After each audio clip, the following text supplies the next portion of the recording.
Bien, vamos a dar inicio a nuestra sesión del día hoy, 28 de septiembre de 2024, en la sesión mensual de nuestra Sociedad Mexicana de Medicina Aeroespacial, Bárica y de Transporte. Nuevamente, a nombre de esta sociedad, les doy la más cordial bienvenida para nuestra presentación del día de hoy, que es un tema muy importante y le voy a pasar, reiterándoles una cordial bienvenida, el micrófono al maestro Fabián de Jesús Cruz Pérez, quien es el secretario general de nuestra SOMAVAT, para que haga la presentación y coordine la presentación. Que tengamos un excelente día. Adelante, maestro Fabián.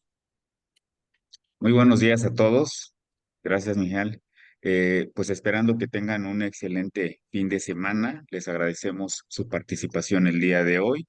Y pues bueno, nuestra sociedad se rinde de orgullo de recibir al médico, pues yo creo que más joven que se ha presentado en esta serie de ponencias que hemos tenido a lo largo desde que se creó nuestra sociedad. Y me voy a permitir presentar al doctor Jesús Rogelio Quintero Guerrero. Él estudió la licenciatura en medicina en la Universidad Autónoma de Guadalajara. Realizó su internado rotatorio en el Hospital Militar Regional de Especialidades de Guadalajara, Jalisco. También realizó un curso en el extranjero bajo la tutela del Servicio Nacional de Atención Médica Prehospitalaria en Israel, lo que le sirvió para capacitarse y acreditar como primer respondiente a emergencias y tuvo la oportunidad de brindar atención médica prehospitalaria, manejo de situaciones de emergencia y manejo de trauma, además de realizar las respectivas guardias y turnos en las ambulancias de primeros auxilios y cuidados intensivos allá en Jerusalén, en los límites con Palestina. También el doctor Jesús a través de un examen de postulación, obtuvo el Certificado Nacional Superior, lo que le permitió estar autorizado para realizar un estudio superior en el país de Sudáfrica. Y también actualmente está realizando en la Cruz Roja su servicio social y ha colaborado y contribuido en dos protocolos, se los voy a mencionar. Uno de ellos es la prevalencia de desnutrición en los pacientes que inician la terapia de reemplazo renal en el Hospital Militar Regional de Especialidades de Guadalajara. Y también otro trabajo que realizó, haciendo más con menos, el impacto de la implementación de sangre total del grupo O de títulos bajos en situaciones de combate, y también participó como presentador durante la Expo Cartel Primavera 2023 con el trabajo titulado Evaluación del daño genotóxico y citotóxico en recolectores de residuos urbanos y peligros de la zona metropolitana de Guadalajara, mediante la frecuencia de micronúcleos y anormalidades nucleares en mucosa y revisión panorámica. Pues bueno, es así como recibimos al doctor Jesús. Y pues bueno, estamos aquí ya dispuestos para escuchar este tema que nos va, esperemos que tengamos todos el beneplácito de poder compartir los conocimientos. Adelante, doctor. Muy bien, muchas gracias por la presentación. Antes que nada, quiero agradecer por la invitación a la general Olga Lidia Juárez Patiño, que fue la que me invitó a esta sociedad, y al coronel Fabián de Jesús Cruz Pérez, igualmente por su apoyo en la presentación, y a los participantes y atendientes en esta reunión, les agradezco su tiempo. Entonces, vamos a empezar con lo que es el tema de este webinar. El tema tiene innovaciones en reanimación hemodinámica para entornos tácticos y emergencias críticas.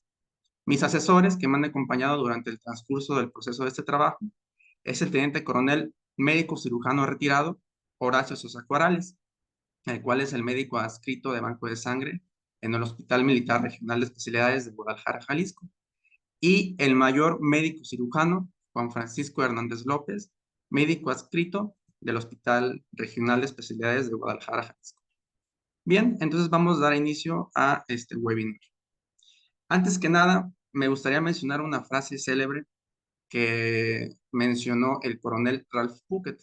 el cual fue un médico cirujano que actuó en la guerra de Vietnam y en la guerra de Corea. Y él, bueno, fue el pionero en la implementación de sangre entera en las líneas de combate. Entonces, él dijo, esperaba que algo de lo que dijera o hiciera salvara la vida de al menos un soldado. Si lograra aquello, me consideraría exitoso. Bien, entonces como inicio a esta plática, como background, someramente, me gustaría mencionar que los conflictos recientes en los últimos años a nivel nacional han ofrecido lecciones valiosas para mejorar las estrategias médicas de las Fuerzas Armadas Mexicanas y organizaciones civiles. Esto con el objetivo de cerrar la brecha de atención médica con el paciente para reducir la morbilidad y mortalidad evitables por hemorragia en México. Esta brecha depende de una serie de desafíos en la atención prehospitalaria que existen hoy en México. Ha habido una evolución de lesiones del personal militar de proyectiles tradicionales a lesiones más complejas por calibres mayores, explosiones antipersonal improvisados y drones.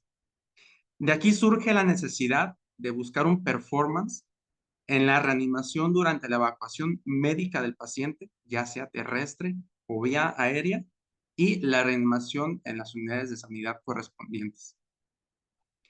Estas necesidades de atención prehospitalaria tienen unas limitaciones, y la limitación actual es la falta de capacidad para ofrecer sangre en el punto de herida, debido a que el suministro de sangre está limitado únicamente a los bancos de sangre.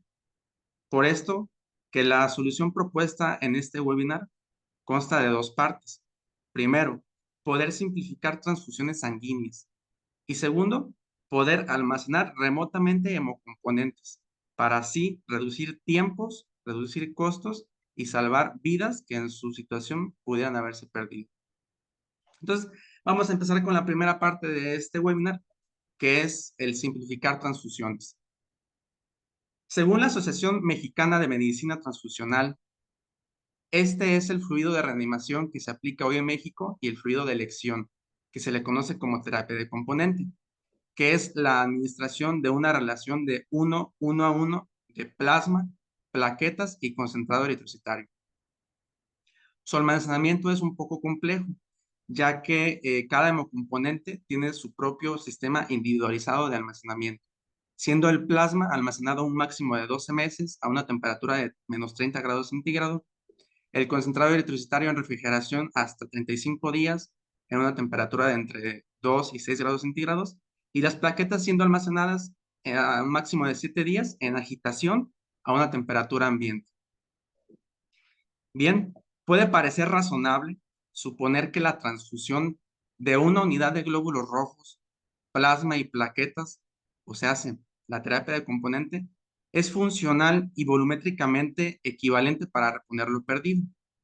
Pero existe un mejor producto, y este producto tiene como nombre sangre entera del grupo O, baja en títulos, almacenada en frío, o como se le conoce en el idioma anglosajón, Cold Store LTOB. Para manera práctica, yo me voy a referir a esta sangre como sangre entera titulada, ya que su nombre es un poquito extenso. Entonces, la sangre entera titulada, como primer beneficio, tiene la capacidad de poder transfundir en una sola bolsa y un solo donador lo que son los tres hemocomponentes, el plasma, el concentrado eritrocitario y las plaquetas. Aquí creando una simplicidad en la transfusión. Aquí en pantalla vemos una imagen de cómo se vería una transfusión masiva usando terapia de componente. Entonces, si vemos, es un poquito caótico. Vemos por un lado las bolsas de glóbulos rojos, las bolsas de plasma, las bolsas de plaquetas. Entonces, en situaciones donde requerimos el tiempo sobre la vida, la practicidad y la simplicidad es un factor muy importante a la hora de valorar a un paciente. Entonces, buscamos elegancia en la simplicidad. Del lado izquierdo tenemos cómo se vería una transfusión masiva de terapia de componente, y del lado derecho apreciamos cómo se vería una transfusión masiva con la sangre entera titulada. Como segundo punto, la sangre entera titulada tiene la capacidad de poder usar 3 veces menos donadores a comparación de terapia de componente. Esta bibliografía citada en esta diapositiva es un estudio comparativo en pacientes adultos con heridas traumáticas que recibieron como líquido de resucitación terapia de componente y sangre entera titulada. Entonces, ellos evaluaron durante su transcurso en el hospital cuántos donadores usaban a la hora de tratarlos y encontraron que usando terapia de componente por paciente al tratar su choque hipovolémico, se usaban un aproximado de 18 donadores, a comparación de usar la sangre entera titulada, eh, solamente se llegaron a usar un promedio de 6 donadores. Punto número 3. La sangre entera titulada tiene la capacidad de poder reducir la mortalidad si la comparamos con la terapia de componente. Esta bibliografía citada en esta diapositiva es un estudio comparativo que se hizo el año pasado en pacientes adultos con heridas traumáticas, donde se comparaba la supervivencia al usar terapia de componente, que está en la gráfica pintado en rojo, y sangre entera titulada, que está pintado en verde. Ellos evaluaron su mortalidad a las 6, 24 y 28 días. Y encontraron que usando sangre entera titulada, al reanimar un paciente con una herida traumática, se beneficiaban con una reducción de la mortalidad a las 6 horas de un 36%, una reducción de la mortalidad a las 24 horas de un 57%, y a los 28 días hubo una reducción de la mortalidad de un 25% usando sangre entera total. Punto número 4. La sangre entera total titulada tiene la capacidad de poder transfundir 35 mililitros por kilogramo de peso menos de hemoderivados a comparación de la terapia de componente. Se habla la bibliografía de hasta un 41.46% menos de hemoderivados por paciente, y esto sería una reducción media por paciente de 2.5 litros menos en productos transfundidos. Punto número 5. La sangre entera titulada tiene la capacidad de poder transfundir 61% menos de conservantes anticoagulantes. Esto equivale a menos líquido intracelular y un mejor pronóstico en el paciente. Por un ejemplo, si tenemos 10 unidades de concentrado eritrocitario, 10 unidades de plasma y 10 unidades de plaquetas, al transfundirlas en un paciente, adicionalmente a los litros de hemocomponentes que estaremos poniendo en el paciente, se estarían administrando 1.800 mililitros de lo que son soluciones aditivas y anticoagulantes.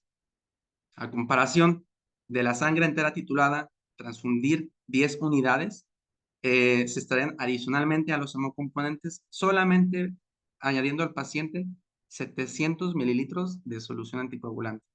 Esto habla de un 61% menos de conservantes anticoagulantes y menos líquido intracelular, por ende, un mejor pronóstico en el paciente. Punto número 6. La sangre entera titulada tiene la capacidad, y bueno, es el mejor fluido hasta la fecha con mejor función hemostática. Es un producto más concentrado, su parte roja de la sangre sí es más concentrada, pero nosotros a la hora de reanimar un paciente con una herida traumática, lo que nos importa más es la capacidad hemostática del fluido de reanimación. Entonces, esta sangre entera titulada está almacenada en frío y contiene plaquetas almacenadas en frío, que la literatura ha evidenciado que las plaquetas almacenadas en frío son más hemostáticas a las comparadas con las que son almacenadas a temperatura ambiente, que recordemos, la terapia de componente tiene plaquetas almacenadas a temperatura ambiente. Entonces es un fluido más hemostático y por último tiene una menor acidosis, por lo que hablamos en la diapositiva pasada, por su menor cantidad de soluciones aditivas. Punto número 7. La sangre entera titulada tiene la capacidad de poder ser almacenada en refrigeración autónoma hasta por 35 días, dependientemente de la solución anticoagulante que se le ponga, la CPD 21 y CPDA hasta 35 días, que la literatura recomienda que se use la solución CPDA para aprovechar el máximo este tipo de sangre. Punto número 8. La sangre entera titulada tiene la capacidad de reducir costos en una institución que logre institucionalizar la sangre entera. Esta bibliografía citada en esta diapositiva es un estudio original de investigación retrospectivo publicado en enero del año pasado, donde se evaluaron 848 pacientes del 2016 al 2022. Es el estudio más grande hasta la fecha que analiza el impacto financiero en un centro de traumatología de nivel 1 al usar sangre entera titulada. Entonces, ellos evaluaban los años, evaluaron el año donde se usaba completamente la terapia de componente, hasta evaluar en el año donde reemplazaron la terapia de componente con la sangre entera titulada. Y ellos encontraron que al reemplazar la terapia de componente por sangre entera titulada, hubo un ahorro anual de hasta 30 millones de pesos en sus administración. Y por paciente hubo un ahorro de hasta un 66%. Este costo, cabe mencionar que el artículo menciona que fue sin contar gastos de enfermería, gastos de almacenamiento y gasto de uso de varias bolsas. Aquí una tabla adaptada del costo por paciente por mililitro usando la sangre entera titulada a comparación de la terapia de componente. A las 4 horas, usando sangre entera titulada, hubo una disminución de un 51%.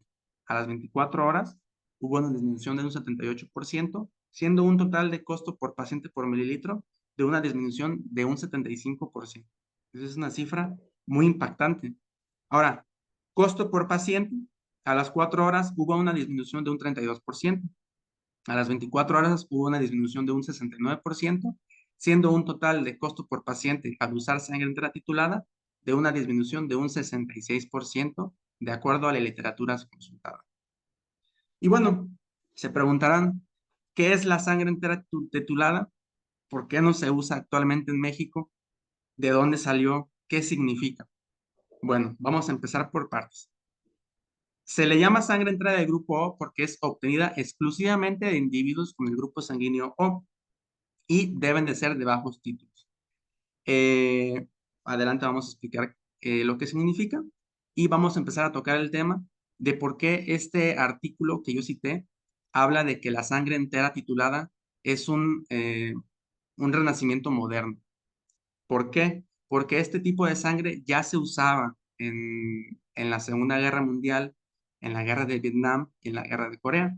Sin embargo, se dejó su uso por razones desconocidas y se empezó a tratar con soluciones salinas inmediatamente en el punto de lesión con el paciente.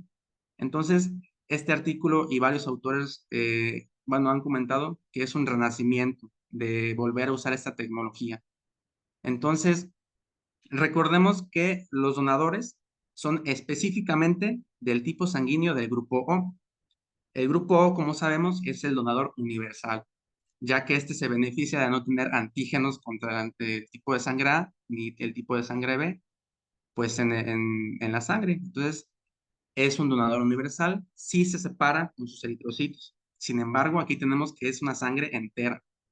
Esto significa que en el paquete de 500 mililitros podemos encontrar hasta 250 mililitros de plasma, que en estos casos del grupo O tenemos una presencia de anticuerpos contra el grupo A y el grupo B en el plasma.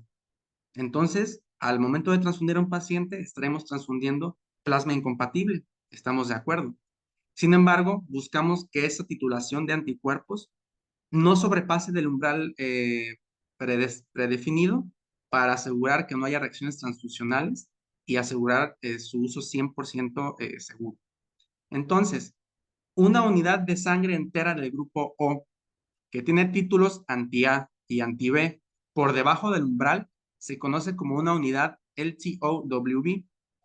El umbral de titulación más común es de 150 a 200 anticuerpos.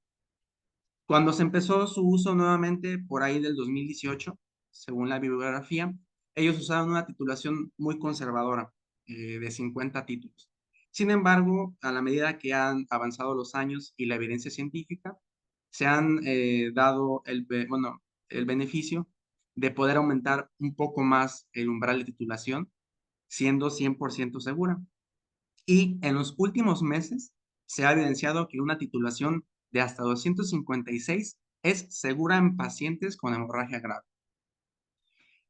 De acuerdo a las guías de Tactical Combat Casualty Care, la Asociación de Investigación de Trauma, Homeostasis and Oxygenation Research y el protocolo RDSR, y más adelante les voy a explicar qué es lo que significa y cómo beneficia a México estos protocolos. Ellos crearon una tabla con una jerarquía a la hora de elegir un fluido de resucitación hemostática, de mejor a peor. Entonces, aquí nosotros encontramos que el mejor fluido hasta la fecha es el producto que estoy exponiendo ahorita, la sangre entera del grupo O titulada, almacenada en frío. Es la única 100% segura para usarse en cualquier tipo de sangre. Después, siguiendo la jerarquía, encontramos la sangre entera fresca, que es la que se le conoce como los bancos de sangre andantes. Es la que se transfunde en el mero ámbito prehospitalario de de militar a militar en el campo de batalla. Bueno, se usa más en Estados Unidos, pero esta tiene que respetar su tipo sanguíneo. Tiene que ser un donador a un recipiente A, porque no está titulada y no se le han pasado su prueba serológica. Siguiendo la relación de la jerarquía, encontramos la terapia de componente, en tercer lugar, que es la relación de 1-1 de eritrocitos y plaquetas. Siguiendo de mejor a peor, está el fluido de plasma y eritrocitos, una relación de 1-1. Y por último, tenemos un empate entre solamente usar plasma o glóbulos rojos. Y por último, añadí que son en gris las soluciones cristalinas, salinas y derivados. En los últimos años se usa las soluciones cristalinas y derivados como el líquido a elegir al momento de reanimar a un paciente.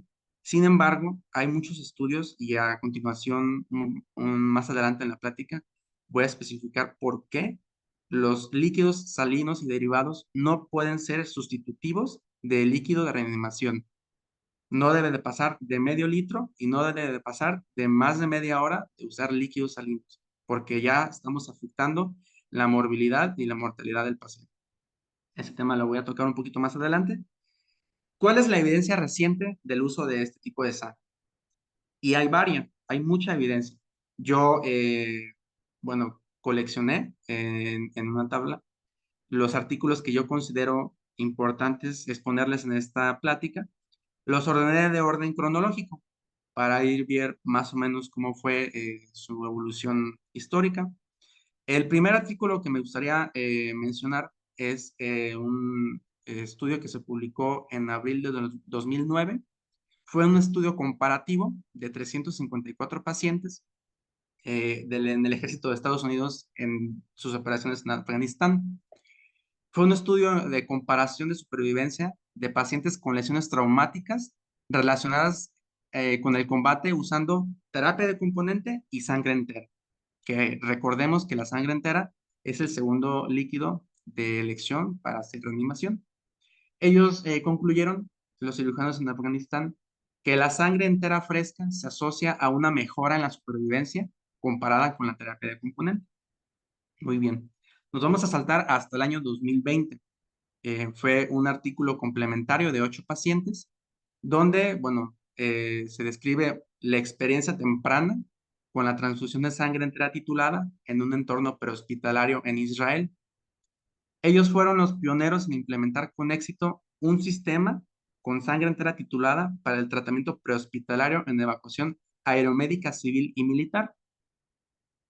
Después vamos al año 2021. Fue un estudio retrospectivo basado en registros con 27 pacientes. Es una revisión de experiencias de 2 años y medio usando sangre entera titulada como fluido de resucitación de primera opción en Israel. Ellos concluyeron que el uso de sangre entera titulada es factible y más sencillo que administrar concentrados de glóbulos rojos y plasma al mismo tiempo. Nos vamos a saltar al año 2022, junio, un artículo de la revisión y bueno, esta es una descripción, una revisión objetiva del performance del uso de la sangre entera titulada en la actualidad. Y ellos concluyeron 2 cosas. La primera es que dieron luz verde, claro, a que la sangre entera titulada proporciona todos los componentes de la sangre en un paquete conveniente que es fácil de almacenar y transportar. Y segundo, importante mencionar que ellos comentaron que su uso debe de ampliarse de la población traumatizada a otros pacientes con hemorragia masiva donde es deseable su reemplazo de glóbulos rojos, plasma y plaquetas. O sea, que no solamente la población traumática, sino pacientes, por un ejemplo, con dengue hemorrágico, con sangrado de tubo digestivo, hemorragias obstétricas. Puede ser utilizado la sangre titulada en esos pacientes. Nos vamos a saltar a septiembre de 2022, del año pasado, un estudio observacional prospectivo unicéntrico de 384 pacientes, donde se comparó la supervivencia usando terapia de componente versus sangre entera titulada en hemorragias traumáticas graves. Bueno, sus resultados fueron superiores usando sangre entera titulada comparado con la terapia de componente. Y en esta diapositiva, como último, está el artículo publicado en enero de este año. Fue un artículo original de investigación de 4 pacientes. Sin embargo, es muy importante comentar lo que ellos encontraron. Fue un reporte de casos clínicos del ejército de las Fuerzas Armadas de Israel usando sangre entera titulada en la guerra del año pasado de Hamas-Israel. Entonces, ellos comentaron, y bueno, su artículo nos sirve porque fueron los pioneros en instalar refrigeradores de campaña en vehículos de evacuación para tener sangre entera titulada lista para ser administrada en el punto de lesión lo antes posible. Entonces ellos abrieron una nueva oportunidad a cómo podemos tratar nosotros casualidades en el campo de batalla y mejorar su supervivencia. Más adelante voy a tocar un poquito ese tema. Los últimos 2 artículos fue en agosto de este año, publicado por el doctor D. Fisher, el cual es un pionero en Estados Unidos que logró institucionalizar en las Fuerzas Armadas de Estados Unidos este protocolo del uso de sangre entera titulada. Entonces, él hace muchos artículos al respecto y este año fue su artículo más reciente. Es un estudio de investigación, no dice cuántos pacientes hizo, pero es un análisis de supervivencia en 6 y 24 horas usando sangre entera titulada a comparación de la terapia de componente. Él concluyó que hay una mejora en la supervivencia a las 24 horas en pacientes que recibieron sangre entera titulada. Y por último, está el estudio que se publicó apenas en septiembre de este año. Es un estudio observacional, igual no menciona cuántos pacientes estudió, pero se examina la evolución de la atención médica y las lecciones aprendidas en el conflicto de Ucrania. Fue equipo médico voluntario internacional en Ucrania que realizaron este estudio. Y ellos, cito textualmente, concluyeron que la institucionalización del programa de sangre entera total mitiga significativamente los riesgos asociados con la escasez de sangre en zonas de conflicto y que los principios de la red TOR mejoran la morbilidad e inmortalidad del paciente. Ese tema voy a tocarlo un poco más adelante.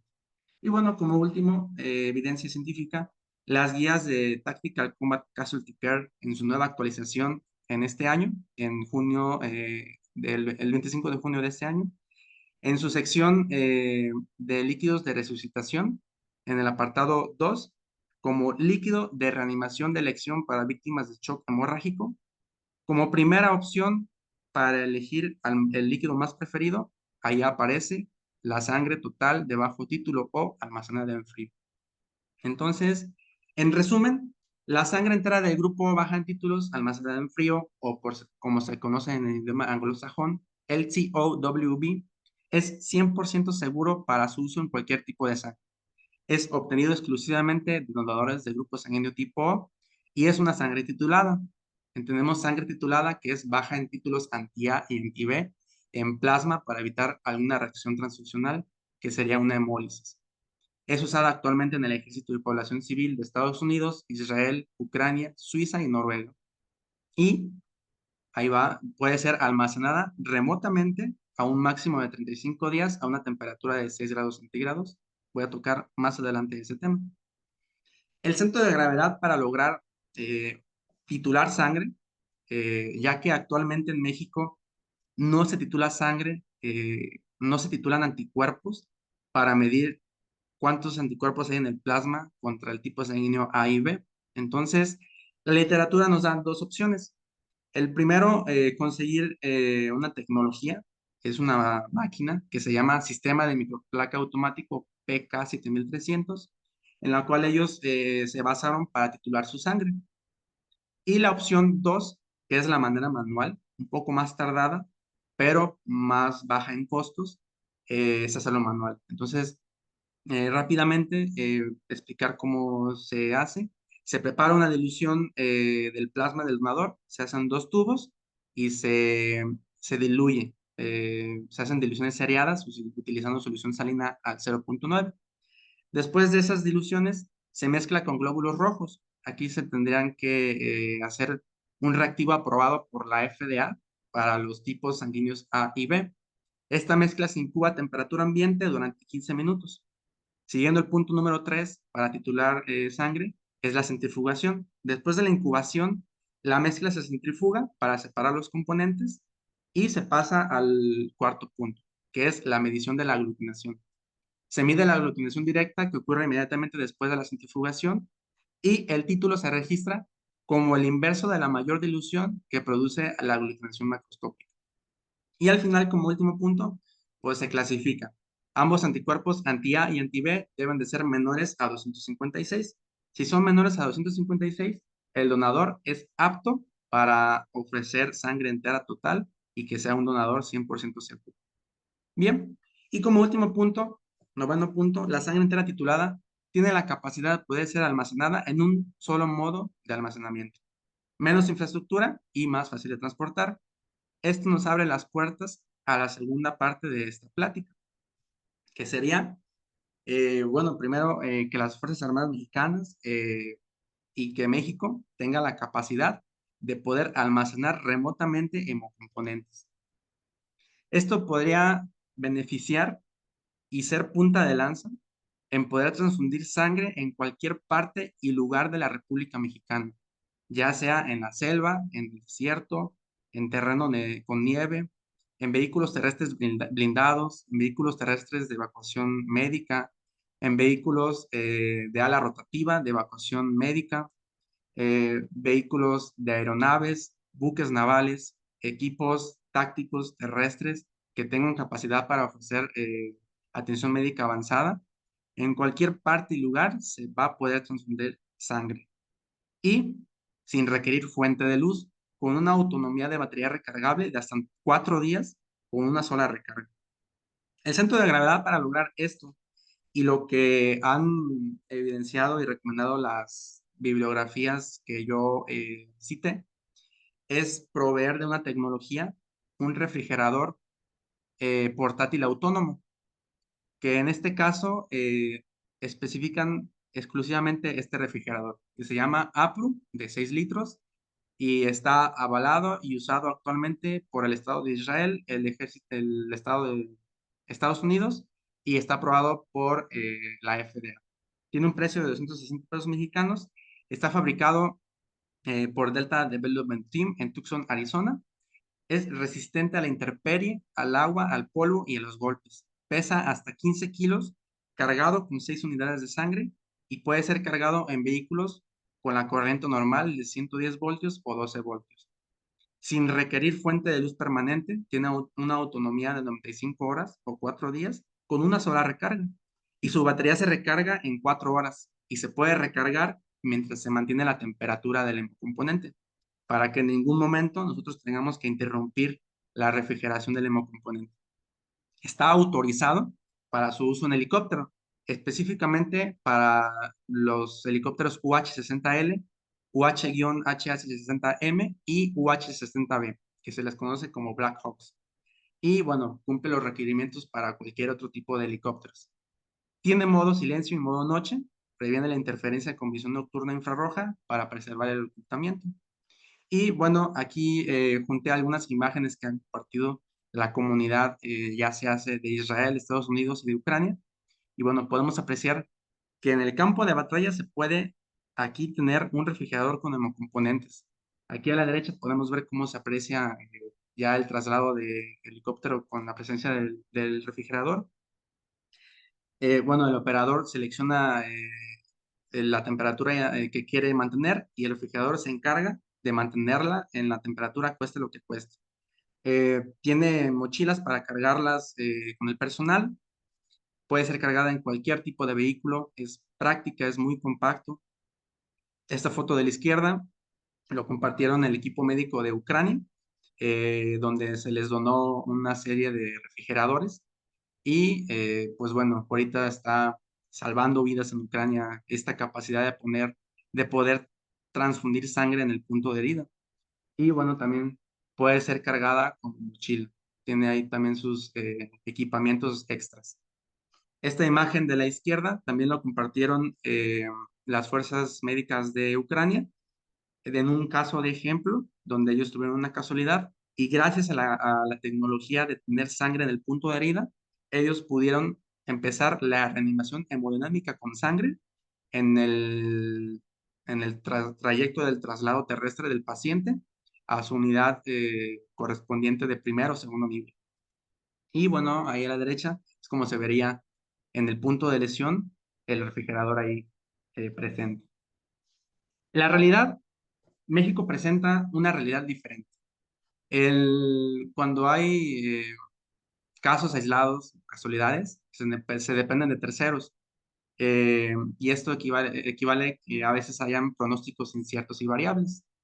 Esta tabla la saqué de la página de la Sedena, del gobierno. Es una relación del personal fallecido en aplicación con la campaña permanente contra el narcotráfico. Yo la corté desde noviembre del 2023, del año pasado. No voy a meterme a leer detalladamente la tabla, pero los que están subrayados en azul son agresiones por arma de fuego y los que están subrayados en amarillo ya estamos encontrando y tristemente, eh, bueno, personal fallecido por explosivos. Entonces, esta es activación de un artefacto explosivo improvisado. Entonces, no a comparación de, vaya, países donde yo cito la literatura, pero sí tenemos casos actualmente en México donde ocurren lesiones traumáticas que se pueden clasificar como de guerra. Es por eso que como manera de conclusión de esta plática, eh, mi equipo desarrolló un protocolo de transfusión prehospitalaria para que se pueda administrar primeramente en las Fuerzas Armadas Mexicanas y ya después en la población civil. Entonces, del punto de lesión donde ocurra, ya se hace si el equipo médico es capaz de ofrecer atención médica hospitalaria avanzada, pues que tengan su refrigerador autónomo presente. Sino que se haga su evacuación ya sea de manera terrestre, en un blindado o en un vehículo de cuidados intensivos, que ahí tengan un refrigerador con hemocomponente para que se le empiece a reanimar o ya sea su evacuación de manera de ala rotativa, que en este caso sería la fuerza en situación de alerta, que está presente en 12 regimientos actual en el país. Entonces, el objetivo, bueno, el propósito es que la FUSA cuente con un refrigerador autónomo con hemocomponentes para que en su trayecto ya se le esté reanimando y que llegue al segundo nivel de escalón sanitario, su escalón que corresponda, que el paciente ya llegue hemodinámicamente pues tratado y que no llegue a la espera de el arribo de algún hemocomponente y que en ese trayecto no se le administre pura solución salina. Esto para presentar al paciente para su cirugía de control de daños al cirujano lo más hemodinámicamente estable posible. Para lograr esto, la primera etapa en lo que se titula la sangre en México, creamos la tecnología para titular, pues tener hemocomponentes, que sería plasma y eritrocitos, en un refrigerador autónomo, ya sea en cualquier vehículo de evacuación, cumpliendo al 100% de los requisitos del protocolo RDCR, que enseguida voy a explicar qué significa ese protocolo. Y como segunda etapa y la etapa objetivo, pues es ya tener sangre entera titulada en refrigeradores autónomos para su administración cerca y lista en el punto de herida. Al hacer esto, nos vemos obligados a crear un programa regional de sangre entera. Esto, bueno, lo basé y lo adapté del protocolo de la institución en Texas, Estados Unidos, llamada Center for Combat Research. Ellos crearon un protocolo para maximizar el uso de la sangre entera total y que no haya desperdicios. Entonces, una vez que el donador sea apto para donar y que tenga una titulación adecuada, se va a recibir la sangre y se va a almacenar y se va a transferir a los sitios de rotación, que son los días 1 al día 14. Estos sitios de rotación es la FUSA, vehículos de evacuación terrestre de cuidados intensivos, o un tercer nivel de atención, aquí en los primeros casos sería el Hospital Central Militar. Hablo de solamente el día 1 al 14, 2 semanas, porque las plaquetas en las primeras 2 semanas mantienen el 100% de su capacidad de hemostasia. A partir de las 3 semanas, la capacidad de hemostasia de las plaquetas va disminuyendo gradualmente hasta llegar a un 70%. Después de las 2 semanas, se va a rotar esa sangre a los centros de rotación, que serían primer o segundo nivel de atención selectos. Primero empezaríamos con pues, servicio de sanidad militar y ya después valoraríamos la capacidad de suplir a las instituciones civiles como Cruz Roja, IMSS Bienestar o Secretaría de Salud para que tengan en sus niveles de atención sangre disponible por si hay alguna hemorragia tratable. Sitios que no se puede rotar, pues estados que no cuenten con una FUSA. En resumen, al aplicar este protocolo, México se puede beneficiar de ser punta de lanza en un protocolo que pueda lograr 3 cosas. 1, habilitar la capacidad de proporcionar hemocomponentes en lugares de difícil acceso. 2, mejorar la supervivencia de pacientes con heridas traumantes que requieran reanimación hemostática. Y 3, resolver la necesidad de demanda de hemocomponentes y proveer de autonomía a instituciones con unidades quirúrgicas que no cuenten con banco de sangre. Entonces, de manera, para concluir esta plática, junté una serie de preguntas que en la literatura y en los médicos, vaya, que la escriben, han clasificado como preguntas muy frecuentes. Entonces, yo junté una serie de preguntas como para aterrizar este protocolo y, bueno, empezar a resolver algunas dudas que podríamos tener al escuchar este protocolo. Y la primera pregunta es, ¿de verdad es seguro transfundir plasma incompatible? Porque recordemos que la sangre entera total tiene plasma incompatible. Claro, es del grupo O, es donante universal, pero tiene un plasma incompatible. Entonces, es por eso que se busca un anticuerpo en plasma bajo. Esta bibliografía que cité en esta pantalla eh, bueno, es un estudio que se hizo el año pasado, donde se evaluaba a pacientes con hemorragias traumáticas y, bueno, ellos compararon la mortalidad separando 2 grupos. Se les administró sangre entera titulada a pacientes del grupo sanguíneo O y a pacientes del grupo sanguíneo que no son del grupo O. Entonces, se evaluó su mortalidad a las 6, 24 y 28 días y ellos encontraron, bueno, que la transfusión de sangre entera titulada a pacientes que no son del grupo O no muestra un aumento en el riesgo de eventos adversos ni lesiones orgánicas. Resumiendo, que no hay diferencias significativas en las reacciones transfusionales ni en la mortalidad al transfundir plasma incompatible. Esta segunda literatura que cito tiene como título, es un artículo de comentario publicado en noviembre del 2018, tiene como título, ¿quién tiene miedo al plasma incompatible? Entonces, ellos concluyeron que la hemólisis después de una transfusión de plasma ABO incompatible ocurre solamente cuando se transfunden unidades con títulos de anticuerpos altos.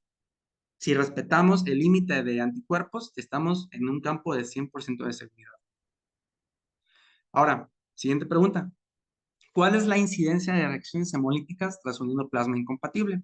De acuerdo a la bibliografía citada, la incidencia de tales reacciones es baja, especialmente cuando se utilizan productos titulados, con tasas reportadas tan bajas como de 1 en 120,000. Que bueno, en un paciente que está entre la vida y la muerte, y ahí el tiempo es lo que nos está en nuestra contra, pues yo creo que es 100% seguro y con esta incidencia, pues luz verde con estos pacientes. ¿Qué porcentaje de donantes cumplen los criterios para donar sangre entera titulada? Recordemos que deben de ser donadores con una titulación de menos de 260. Entonces, esta literatura citada fue del doctor Andrew D. Fisher de Estados Unidos, eh, donde ellos concluyeron que, bueno, varía un poco a niveles de países, de acuerdo a sus vacunas, a dónde han viajado, a sus antecedentes heredofamiliares. Pero bueno, en Estados Unidos concluyeron que un 69.5 de los donadores del grupo O cumplen con criterios para poder donar sangre entera titulada. ¿Cómo confirmamos la seguridad del hemocomponente? Al igual que el proceso de serología que se realiza al almacenar concentrados eritrocitarios, las bolsas de sangre entera total tienen que pasar por 4 exámenes serológicos básicos antes de ser almacenados, que es por hepatitis B, hepatitis C, virus del VIH y algunas otras infecciones de transmisión sexual, como lo que es el sífilis. Ahora, sangre entera titulada en hemorragia obstétrica. ¿Se puede usar o no se puede usar? La terapia convencional para tratar una hemorragia obstétrica grave, posparto, generalmente incluye la administración de la terapia de componente, de una relación de 1 a 1 de plaquetas, concentrado eritrocitario y plasma. Aquí el protocolo de transfusión masiva inicial, en el primer momento, es transfundir 6 de cada hemocomponente. Ahora, la evidencia reciente, esta literatura citada, que tiene como título el primer reporte usando sangre entera titulada en hemorragias posparto masivas, concluyeron que la implementación de sangre entera titulada para hemorragias obstétricas se realiza transfundiendo 4 unidades de sangre entera titulada como parte del protocolo de transfusión masiva inicial. En conclusión, la sangre entera titulada desempeña un mejor papel en el tratamiento de hemorragias obstétricas graves, proporcionando una alternativa eficaz y más accesible gracias a su logística. 4 bolsas versus 18 bolsas como de manera inicial. Entonces, menos bolsas, menos donadores, menos costos, mejor logística y pues una mejor supervivencia con el paciente. Y esto sin contar que si se tiene la sangre entera en un refrigerador autónomo en lugares austeros, en una unidad de primer o segundo nivel de atención que no cuenten con banco de sangre, pues tener ahí la capacidad de tener hemocomponente a la disponibilidad. Ahora, ¿cuáles son los aspectos negativos para poder usar la sangre entera titulada? Todo en la medicina tiene sus partes buenas y sus partes malas, sus pros y sus contras. Hasta el paracetamol tiene sus contras, que es un daño hepático. Entonces, esto va de la mano a la pregunta que si el donador debe de ser RH positivo o RH negativo. Aquí lo que les preocupaba a la literatura es a la hora de transfundir en pacientes embarazadas, pues cuál es la probabilidad de una enfermedad hemolítica del feto y el recién nacido. Entonces, la literatura hizo una simulación por computadora de 100 años en pacientes con traumatismos y encontró que 1.2 casos por cada 100 mujeres negativas en edad fértil recibieron transfusiones de sangre entera titulada positivo. O sea, fueron 1.2 casos por cada 100 mujeres de enfermedad hemolítica del recién nacido. Ahora, lo ideal sería que todas las mujeres en edad fértil, cuyo tipo de RH se desconozca, recibieran una sangre entera titulada negativa, de grupo sanguíneo o negativo, hasta que se demuestre lo contrario. Pero, desgraciadamente, solo el 8% de la población en México son donadores RH o negativo. Entonces, se hizo un modelo de mortalidad fetal por enfermedad hemolítica del recién nacido después de la transfusión de sangre entera titulada positiva a una mujer en edad fértil durante su reanimación por traumatismo. Y ellos encontraron que el riesgo de muerte fetal era del 0.3%, o sea, ni un 1%. Entonces, bueno, dando prioridad en una mujer en edad fértil, pues yo creo que la primera prioridad es salvar la vida materna y ya después la muerte fetal pasaría a segundo plazo. Entonces, aún así, este riesgo de muerte fetal es casi nulo. Entonces, puede usarse con seguridad. Lo ideal sería que los donadores de este tipo de sangre sean hombres RH negativo, pero si se transfunde un RH positivo a una mujer en edad fértil, no hay problema estadísticamente significativo. Siguiente pregunta. ¿Se recomienda leucorreducir la sangre entera titulada? No, ya que al leucorreducir estamos afectando la capacidad hemostática de las plaquetas desde su primer día. Entonces, lo que nosotros queremos con esa sangre es su capacidad de hemostasia. Entonces, el motivo para leucorreducir es para prevenir reacciones transfusionales febriles. Sin embargo, pues dadas las situaciones de emergencia de estos pacientes al administrar la sangre entera titulada, pues yo creo que una reacción transfusional febril pasa a ser última prioridad si tenemos un paciente entre la vida y la muerte. Entonces, no se recomienda leucorreducir la sangre entera titulada. Siguiente pregunta. ¿Cuál es la estadística de hemorragias prevenibles? Esta bibliografía citada en esta diapositiva es un estudio que se publicó en el 2011 por el Ejército de Estados Unidos, que estudió las muertes en combate de 2001 a 2011. Se estudiaron 4.596 muertes y ellos concluyeron que de todas las muertes prehospitalarias que ellos tuvieron, el 25% de esas muertes fueron muertes prevenibles y el 75% fueron muertes que no eran prevenibles. Ahora, de ese 25% de muertes prevenibles, el 90% fueron por hemorragias que pudieron haberse sido tratadas, pero pues desgraciadamente en su tiempo no fueron tratadas y contaron como una muerte prevenible prehospitalaria. Y ya un 10% fueron muertes por otras causas prevenibles. Y esto va de la mano a la siguiente pregunta. ¿Por qué es mejor productos sanguíneos sobre soluciones cristaloides durante los primeros minutos? Esta bibliografía citada es un estudio original de investigación de 502 pacientes, publicado en 2017.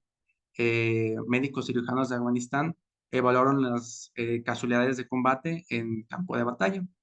Ellos compararon a aquellos que recibieron hemoderivados y los que recibieron cristaloides durante su transporte en helicóptero y concluyeron que cada litro de cristaloide que se administró se asoció con un aumento del 65% de la mortalidad a los 30 días.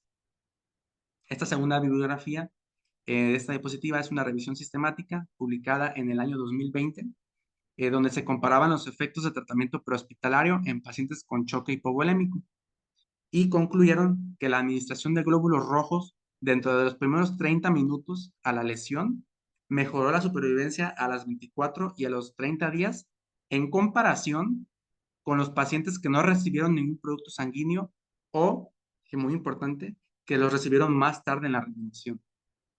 Entonces, va de la mano también esta pregunta, ¿por qué no incrementar tanto la duración de choque en el proyecto de traslado?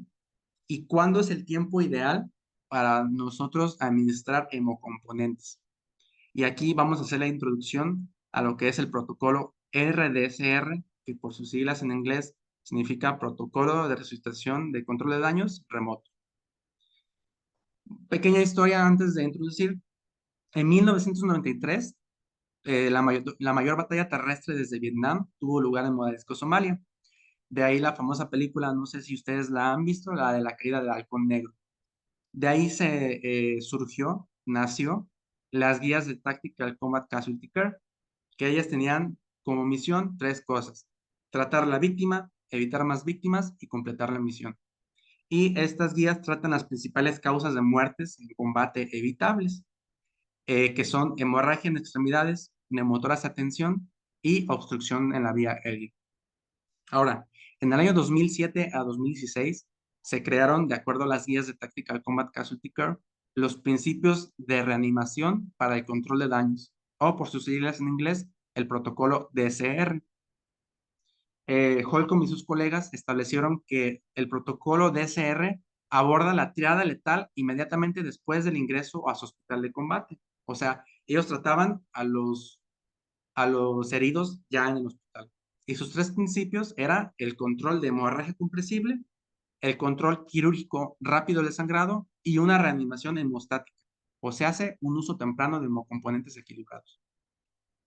Después, en el año 2017, este protocolo evolucionó a ser el protocolo remoto, que es la reanimación de control de daños remoto, de manera prehospitalaria, aplicando los conceptos de este protocolo.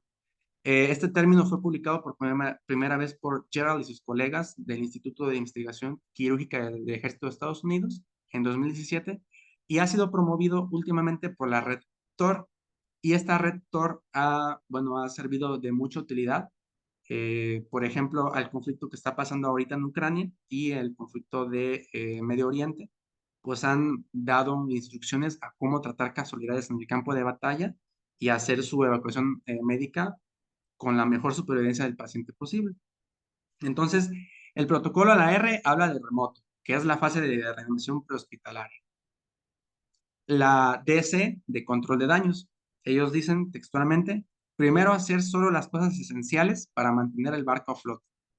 Recoger el herido y mantenerlo ahí a flote más o menos para cuando lleguemos al hospital no llegar con un barco hundido. Entonces, que llegue ahí más o menos el barco a flote y que esté listo para su cirugía de control de daños. Y la R de reanimación, el tratamiento de emergencia para restaurar el volumen circulatorio, la perfusión de oxigenación y restaurar el perfusión hemostático. A la izquierda vemos una imagen de cómo se le está administrando el hemocomponente, en este caso la sangre entera titulada, en el traslado del helicóptero a su centro de atención y ya llegando al centro de trauma, pues ya se le está dando su tratamiento de control de daños, ya con su tratamiento de reanimación hemodinámica presente. Entonces, el objetivo del protocolo RDCR es prevenir la triada letal cerca del punto de lesión, que es acidosis, hipotermia y coagulopatía. Al prevenir eso lo más pronto posible, ya estamos del otro lado con un paciente. Ahora, esta asociación de investigación, TOR, hizo una serie de investigación del tiempo en relación con la muerte. Y ellos concluyeron que la hora dorada ya es demasiado tarde para iniciar este protocolo. Aquí es una tabla de muertes en combate de los primeros 5 minutos hasta la semana y vemos que los picos son cuando hubo más muertes. Entonces, el primer pico de muerte en relación con el tiempo fueron en los primeros 30 minutos. Después, a las 6 y 8 horas fue el segundo pico y el último pico fueron a las 24 horas a una semana. Entonces, la hora dorada ya es tarde, se tiene que iniciar antes. Antes de los 30 minutos se tiene que iniciar de manera prehospitalaria la reanimación hemodinámica con hemocomponentes, no con soluciones salinas. Iniciar el protocolo RDCR inmediatamente, sino antes. Aquí hicieron unos modelos COX ajustados a supervivencia de 24 horas y bueno, son dos tablas diferentes. La gráfica de la izquierda es, comparando la transfusión de hemocomponentes iniciada dentro de los primeros 13 minutos y compararon después iniciar la transfusión después de los 13 minutos. Entonces, ellos encontraron que en un paciente con una herida traumática, con una hemorragia prevenible, si se administra el hemocomponente dentro de los primeros 13 minutos, su supervivencia se encuentra entre un 95 y un 100%. Ahora, después de los 13 minutos, ya la supervivencia baja a un 75%, aún así administrándose este hemocomponente. La tabla de la derecha compara a los supervivientes pasados los 13 minutos y, bueno, compararon la transfusión iniciada entre los 13 y 20 minutos y 20 minutos después de la evacuación. Y ellos encontraron que no hubo diferencia. Pasados los 13 minutos, ya la supervivencia está entre un 75 y un 80%. Entonces, como conclusión, no es útil aumentar la duración de un shock. Hay que pensar en el BLS. ¿Cuántos minutos son necesarios para que muera el miocardio y el cerebro? No, nosotros al hacer alguna compresión no nos esperamos, iniciamos compresiones inmediatamente cuando no encontramos pulso en un paciente. Entonces, la hora dorada ya es muy tarde, se necesita sangre en el punto de vida. Dentro de los 5 y 30 minutos, tener hemocomponente. En resumen, el protocolo RDCR es una resucitación prequirúrgica. Llegar con el barco ahí más o menos andando para que se le haga su corrección quirúrgica. Previene complicaciones y choque y explota la capacidad de aplicar control de daños lo más cerca posible al punto de lesión. Se ha aplicado en la fase prehospitalaria sin peligro y ha demostrado que disminuye la mortalidad al comenzar lo más pronto posible. Ahora, últimas preguntas. ¿Cuáles son las indicaciones y consideraciones en la transfusión de sangre y productos sanguíneos en la reanimación por control de nivel remoto. ¿Cómo nosotros podríamos guiarnos en un ámbito prehospitalario, ya sea civil o militar, al aplicar hemocomponente? Entonces, aquí realicé un esquema. Primero, ver al paciente y saber si sí está en choque para ver si de verdad requiere una reanimación hemodinámica. Entonces, se tiene que evaluar al paciente, tener el paciente una herida traumante hemorrágica y uno de los siguientes: tener una presión arterial menos de 90 milímetros por mercurio, tener una frecuencia cardíaca más de 130 latidos por minuto, ausencia de pulso radial, un estado mental alterado sin tener presencia de una lesión craneal evidente, una hemoglobina de menos de 7 gramos por decilitro y un lactato aumentado o disminuido. Si sí, el paciente cumple con uno de los siguientes de las indicaciones mencionadas, se va a considerar la capacidad de supervivencia del paciente, el tiempo de evacuación, si es un tiempo aceptable, y el tiempo hasta la renovación del suministro de hemocomponente, números esperados de víctimas y si el beneficio es mayor que el costo de oportunidad. Si sí se considera que el beneficio es mayor que el costo de la oportunidad, se prosigue a transfundir hemocomponentes de manera prehospitalaria, siendo el mejor líquido para transfundir la sangre entera titulada, el líquido conveniente, una relación de 1 a 1 de plasma congelado y eritrocitos, y es aceptable pues pasar plasma congelado. En ninguna bueno, en ningún inciso viene sangre, perdón, soluciones cristalinas. Todo siempre se maneja con hemocomponentes. Las soluciones cristalinas solo es en la espera del hemocomponente, no pasando ni media hora y no pasando de medio litro. Ahora, ¿cómo prevenir la hipotermia a la hora de transfundir sangre entera titulada? Recordemos que está almacenada en frío. Entonces, si tenemos un paciente con bajo nivel hipovolémico y al pasarle sangre fría refrigerada, pues vamos a disminuir su temperatura corporal. Entonces, en Ucrania lo que están haciendo, y bueno, la literatura también evidencia que se usa un aparato calentador de sangre de marca MECU. Bueno, el aparatito que se pone en el brazo del paciente, ese es de un solo uso y la batería pues lo recarga para que al momento de su transfusión la sangre no esté a 6 grados centígrados, entonces esté a una temperatura un poco más aceptable para el paciente, temperatura ambiente. Cuesta aproximadamente un paquete y sirve como para 10 pacientes, aproximadamente 6,200 pesos mexicanos. Y por último, ¿qué curso se puede tomar para el manejo de la sangre entera total? La Asociación de Trauma, Hemostasis and Oxygenation Research creó un curso gratuito para cualquier personal, ya tenga conocimientos de medicina o no, de sanidad, ya sea civil o militar, para que tenga su conocimiento desde el proceso de obtención del donador, el almacenamiento, la administración del hemocomponente, sus usos, cuándo usarla y cuándo no usarla. Entonces, en su página se puede tomar el curso, son 23 lesiones de 1 hora y está muy completo. Yo lo tomé, está en inglés y en idioma sílico. Y bueno, como comentario, este curso se hizo hace como unos 3 años y ellos mencionaban que el periodo de almacenamiento de la sangre entera titulada todavía lo mencionaban con hieleras. Entonces, pues nuestro protocolo es tratar de no usar hieleras y usar refrigeradores autónomos. Y bueno, esta es mi bibliografía. Agradezco mucho su atención durante el resto de la plática y vamos a dar espacio a algunas preguntas que puedan ustedes tener y si es posible responderlas yo y mi equipo. Muchas gracias, doctor, por su ponencia. La verdad es un tema sumamente interesante y le agradecemos por su charla.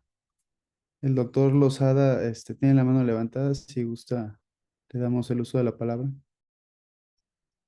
Hola, ¿qué tal? Buenos días todavía. ¿Y me escuchan? Sí. Doctor, pues primeramente felicitarlo quiero ser honesto, cuando vi este tema tenía mis dudas, pero ahorita me las ha aclarado y por eso quiero felicitarlo porque es usted muy joven y tiene un manejo de la evidencia, de la medicina basada en evidencia muy alto, entonces es muy difícil ver ese nivel en la juventud, entonces por eso quiero felicitarlo. Segundo, pues seguirlo invitando a que siga con ese esfuerzo porque tiene un gran reto. Es decir, todo lo que nos dijo ahorita a la realidad, pues no existe en México, ¿no? Pero ese es el reto. Es decir, ese es el reto. Entonces, yo lo que recomendaría es que se iniciara un protocolo de investigación básico para no querer abarcar tanto, porque ese es el principal problema. Cuando se quiere abarcar tanto, no se termina, se desilusiona uno. Entonces, en mi experiencia, hay que iniciar un protocolo de investigación en México. Sabemos que los resultados seguramente van a ser similares a lo que reporta la literatura, porque pues no somos extremadamente diferentes, pero sí es importante ver las, eh, eh, las características que tiene nuestro entorno, puesto que somos de América Latina y tiene deficiencias. Entonces, porque yo sé que seguramente está pensando en alguna investigación, pero sí ir con pasos firmes en ese sentido de algo básico para ir avanzando. Yo podría estar a la mejor disposición de participar en algún estudio. Y algo bien importante, que no observé en su presentación, pero seguramente lo tiene considerado, es cómo adiestrar a las personas para que puedan transfundir sangre. Es decir, es fácil, yo con simplemente saber canalizar lo puedo hacer o requiere un adiestramiento.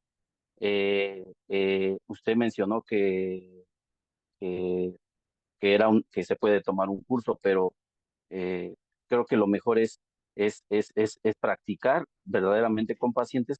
Si de por sí luego tenemos en el ámbito hospitalario venas difíciles de acceder para colocar una venoclisis, ahora hacer una transfusión. Entonces, esta parte de poder adiestrar a las personas, cómo sería o qué reporta la literatura en ese sentido. Por ahí vi algunos artículos en donde pusieron a practicar a algunos paramédicos y hubo algunos datos interesantes, pero de hacerse un estudio, ¿cómo se abordaría este tema en el sentido de enseñar a las personas cómo hacer una transfusión en el ámbito hospitalario? Llámese cualquiera, llámese militar o llámese civil, porque yo veo aquí que este beneficio es para a las dos áreas, tanto el militar como el civil, sobre todo el civil, que puede tener también grandes recursos, eh, eh, eh, dinero, ¿no? Entonces, este, esa parte, ¿cómo la podríamos trabajar? Y le reitero mis felicitaciones.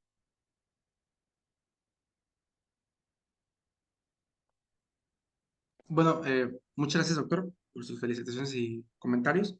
Respondiendo a la pregunta que hizo, para enseñar a personas que, bueno, no médicas y médicas, para que puedan transfundir sangre de manera prehospitalaria, en el ejército de Estados Unidos, el doctor D. Fisher creó un programa que se llama Programa Valkyria, donde se les instruía a personal, a los Rangers, que estén transfundiendo sangre o a cierto tiempo con una periodicidad para que estén aptos. Ahora, a personal que no es militar y que es civil, creo que el curso que mencioné es muy completo, pero sí tiene que haber una práctica para que cuando llegue el paciente, pues tenemos un paciente que no tiene venas, está en estado de choque, Así entonces es. sus venas están de muy difícil acceso. Entonces sí, como usted mencionó, debe de haber una práctica y pues priorizar a prácticas civiles o militares que se haga el ejercicio de transfundir sangre de manera prehospitalaria. Ok, pues muchas gracias y pues adelante con este proyecto que, que tiene que tener frutos en los próximos meses o años, porque lamentablemente no se cuenta con todos los apoyos, pero hay que empezar con lo primero, que es esto que acaba de hacer hoy, que es dar esta charla. Qué bueno que está grabada y seguramente va a tener mucha audiencia. ya una vez que tengamos la difusión en la plataforma de YouTube. Muchas gracias, doctor. Gracias, A usted, doctor. chao. Muchas gracias. A continuación le damos el uso de la voz al doctor Víctor Rico, que quiere participar también, por favor, doctor. Sí, ¿se me escucha? Sí, Muy bien. Primero que nada, pues una gran felicitación a usted, doctor Rogelio Quintero, por esta ponencia tan avanzada en cuanto a la hemoterapia. Creo que, como siempre en las guerras, siempre hay avances tecnológicos y lamentablemente el experimento en seres humanos pues, se deriva precisamente de las lesiones. En toda guerra siempre hay este tipo de situaciones de heridos, fallecidos por armas de fuego, explosiones, etcétera. Y creo que la visión que se tiene ahora con esta nueva filosofía de la hemoterapia, pues va a haber, como ya lo dijo Vicente, avances muy favorables en cuanto a la supervivencia de los atendidos en los medios de guerra que lamentablemente estamos nosotros viviendo en nuestro país. Hay una guerra que, aunque sea de criminales o entre ellos, y también con nuestras Fuerzas Armadas, pues produce este tipo de, ya lo mencionó en la conferencia, pues de heridos y fallecidos. Pero yo creo que esta conferencia nos ha traído a la realidad de nuestro país, de nuestra verdad, y se está aplicando seguramente, porque ya participaron médicos militares, usted, doctor Rogelio Quintero, apoyándolos, y creo que esto va a ser de beneficio. Lo felicito ampliamente por esta ponencia tan importante, que tiene que ver con la medicina militar y también, como ya se dijo, con la medicina civil, es decir, en las guerras también hay civiles heridos y también hay accidentes en todos tipos y el tratamiento por medio del hospitalario, ya sean medios civiles o militares, en ambulancias aéreas, como ya se mencionó, muy importante, y esto seguramente aumentará la sobrevivencia de este tipo de pacientes. Como ya dijo el doctor Vicente Lozada, en nuestras redes se va a aplicar esta conferencia para que nosotros podamos compartirla con otros colegas. Creo que es muy importante hacerlo, y la SONAVAT tiene varias redes en las que se publica esta conferencia y seguramente va a ser de gran importancia y relevancia en el conocimiento de nuestros colegas. Nuevamente, lo felicito, doctor Rogelio Quintero, y bueno, estamos pendientes de todo lo que viene después de esta interesante ponencia y lo que deriva de los estudios que se hagan y lo que se está haciendo. Felicidades, que tengan buen día. muchas gracias, general Víctor Rico. Aprecio mucho sus palabras y estamos a la orden y al pendiente para lo que se siga después en un futuro. Doctor Quintero, nuevamente le agradecemos por tan brillante ponencia. Es un tema sumamente interesante, más en la actualidad, como ya lo mencionaron nuestro presidente.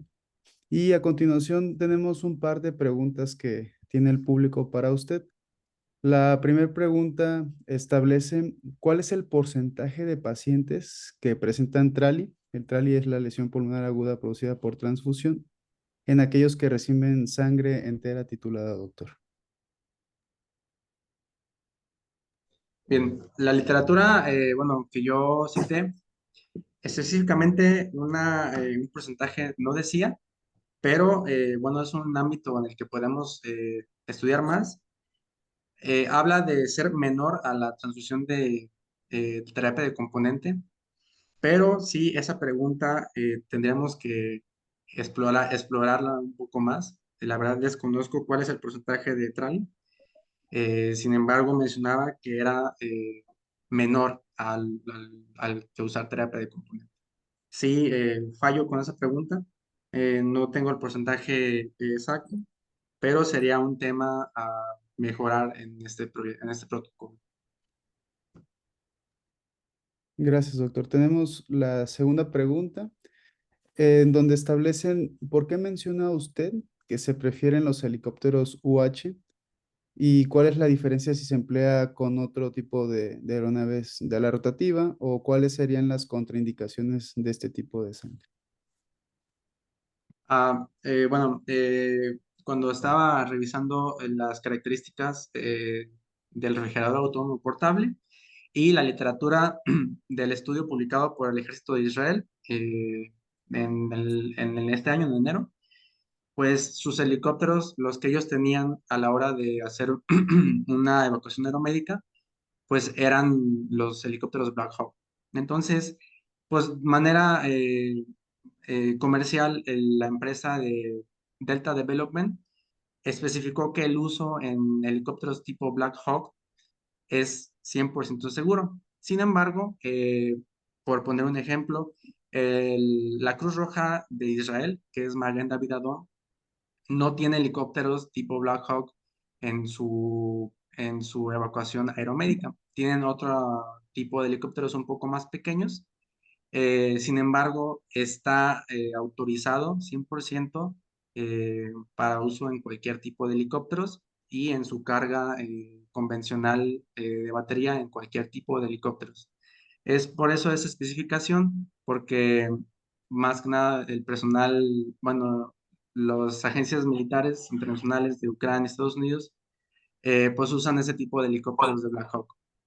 Entonces, puede ser usado en cualquier tipo de helicóptero, pero en Black Hawk también se puede usar.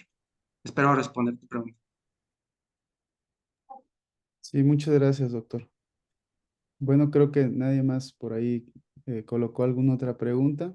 Le agradecemos nuevamente a nombre de los miembros de la SOMAVAT por tan brillante ponencia el día de hoy, y para continuar con el programa que tenemos establecido, a continuación vamos a leer un anuncio. Me es grato pues decirles que, bueno, les informamos que para nuestro próximo webinar tendremos un cambio de horario, el cual los invitamos pues cordialmente a este webinar el próximo jueves 24 de octubre, y será el día 24 a las 20 horas. Y vamos a tener a una invitada especial. Tendremos a mi coronel médico cirujano retirada, Cecilia Araceli Magaña García, con el tema denominado Abordaje clínico de dispepsia funcional en medicina de aviación. También, como anuncio, pues les decimos que estamos todavía recibiendo sus solicitudes para poder ser miembros de esta sociedad. Y para continuar con el programa, le cedo la palabra a nuestro presidente, el doctor Víctor Rico.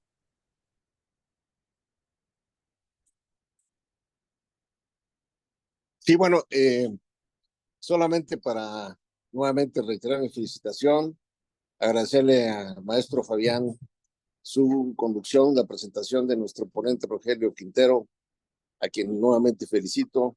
Desearles a todos un feliz fin de semana, invitarlos a que digan a sus compañeros que vean nuestros webinares, a sus colegas, y desde luego a asociarse a nuestra SOMAVAT, que tenemos, como ya se dijo, la intención de crear una nueva era en el ámbito de las tres especialidades médicas que se mencionan en nuestro nombre: la medicina aeroespacial, la medicina bárica y la medicina del transporte, que hemos estado intercalando en las ponencias. Ya tenemos en la fila a un controlador de tránsito aéreo que nos va a hablar de los drones, de la seguridad operacional de los drones y la seguridad la amenaza a la seguridad que se ha presentado en aeropuertos en todos los niveles y en la ciudad civil. Pero esto viene más adelante. Les deseo lo mejor. Nuevamente reitero mis felicitaciones y saludos a todos ustedes, sus familias, que tengan un buen fin de semana y los esperamos en el próximo webinar. Que tengan buen día. Les mando un abrazo fuerte en nombre de la SOMAVAT. Hasta luego. Alejandro Díaz, gusto saludarte. Ahijado, a todos un saludo y fuerte